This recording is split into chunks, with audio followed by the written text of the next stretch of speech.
Okay okay. చెక్కులకి మీరు recommend చేసిన మీ పెద్దలు అందరూ కాదు, ఒకరో ఇద్దరు నలుగురు నాకు తెలియదు, కానీ చెక్కులు అందుకున్న వాళ్ళు కంప్లైంట్ చేశారు, మా దగ్గర కమిషన్ తీసుకుంటున్నారండి అని. ఇది ఎంత తలవంపులే మనకి. చేసిన ఆ ఊరు పెద్దలు ఎవరైనా చెక్కులు అందుకున్న వాళ్ళ డబ్బులు అడిగితే చెప్పు తీసుకోవటానికి డబ్బులు మాత్రమే. నేను మళ్ళీ చెప్తున్న, చెక్కులు అందుకున్న వాళ్ళకి మీరు ఎవరికైనా డబ్బులు ఇచ్చారని తెలిస్తే ఆ డబ్బులు కూడా, ఆ చెక్కు కూడా వెనక్కి తీసేసుకుంటాం. ఎందుకంటే పేదవాడికి వైద్య నిమిత్తం ఇది ప్రభుత్వం చేస్తున్నది, మా కష్టార్జితం కాదు. కక్కుర్తి పడినా దాన్ని మాత్రం గౌరవించొద్దు, ఆనర్ చేయొద్దు.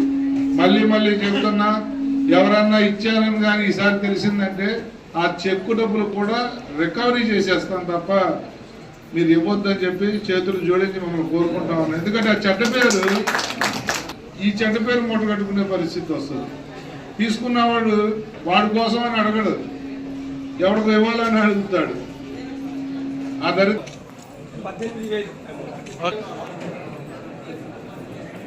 Okay sir. Okay Prabhavati okay sir.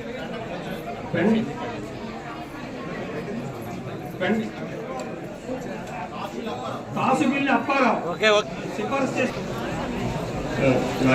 Okay okay okay okay sir. Okay sir. Okay sir. Okay sir. Gamaralakshmi okay okay sir. Uttamuru Sushant Ashwin okay okay sir. Okay okay. Varapalli Tanguru Asalupalli అసలు లీలావతి ఓకే అండి. Okay okay sir. 30,786 okay okay okay sir. Okay okay sir. Jagapalli Revathi okay okay okay sir.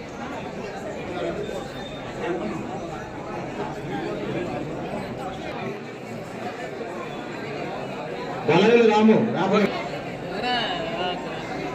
Okay okay sir.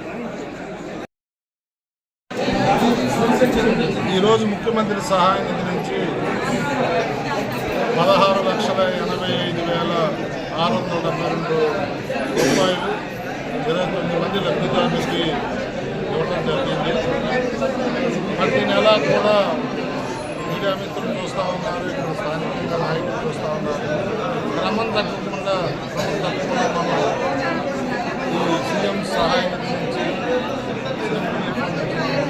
చేస్తూ ఉన్నాం.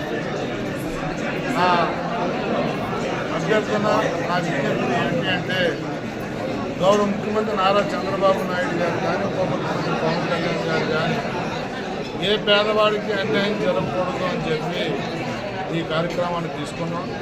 నేను మీ ద్వారా ప్రతిసారి కూడా appeal చేస్తూ ఉన్నాను. ఇంకా పార్టీలకు అతీతంగా అందరూ కూడా మీరు గవర్నమెంట్ వైద్యం చేయించుకుంటే మీ సొంత డబ్బులతో ఆ ఒరిజినల్ బిల్లు తెచ్చి మాకు ఇస్తే మీరు ఎవరి ఆఫీసు చుట్టూ తిరగకుండా మీకు ఈ చెక్కులు తెచ్చిచ్చే బాధ్యత మాది అని కూడా నేను మనవి చేస్తాను. ఒక సంతృప్తినిచ్చే కార్యక్రమం, ఒక సాటిస్ఫాక్షన్. ఎందుకంటే ఒక పేదవాడు లక్షలాది రూపాయలు సొంత డబ్బులు ఖర్చు పెట్టుకుంటే 50-60% వాళ్ళకి గవర్నమెంట్ నుంచి తీసుకొచ్చి ఇస్తున్నాము అంటే ఆ పేదవాడికి అది ఎంతో వాసన దాన్ని తీసుకున్న కార్యక్రమం. ముఖ్యంగా ముఖ్యమంత్రి గారికి మనస్ఫూర్తిగా ధన్యవాదాలు తెలియజేస్తూ, ఇంతకుముందు చెప్పినట్టు నేను ఈ చెక్కుల తాలూకా ఎవరికి కమిషన్ ఇవ్వక్కర్లేదు. దయచేసి మీడియా మిత్రులు కూడా రాయండి, టీవీలో చూపించండి. ఎవ్వరికి కమిషన్లు ఇవ్వక్కర్లేదు. ఇది మీకు ప్రభుత్వం ఇస్తున్న సదుపాయం. ఎవరన్నా మిమ్మల్ని అడిగినా కూడా ఎవరికి ఇవ్వక్కర్లేదండి. దయచేసి ఇది అర్థం చేసుకోమని చెప్పి కోరుతా ఉన్నాను. అది జరిగితే మాత్రం అది మీకే మా నష్టం జరుగుతుంది తప్ప మనకు కాదు. దయచేసి నన్ను ఫాలో అవ్వమని కోరుతూ అందరికీ మరొకసారి విజ్ఞప్తి చేస్తూ ఉన్నాను. ఈ సదుపాయాన్ని చాలా బాగా వాడుకోవాలని చెప్పి కోరుకుంటూ సెలవు.